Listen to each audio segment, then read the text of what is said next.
Hi, I'm Paul. I'm Jez, with the engineering department, creating some effects. Take a look around the scare maze.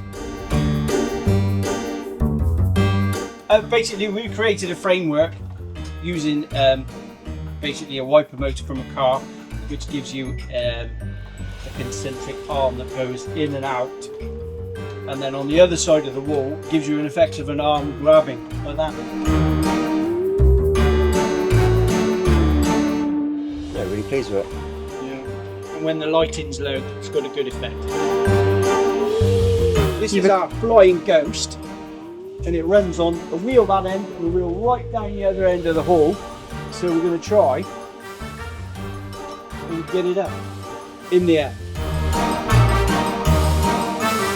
This is going to work. We've got a wheel with a motor on it on the other end, and this is a freewheeling wheel.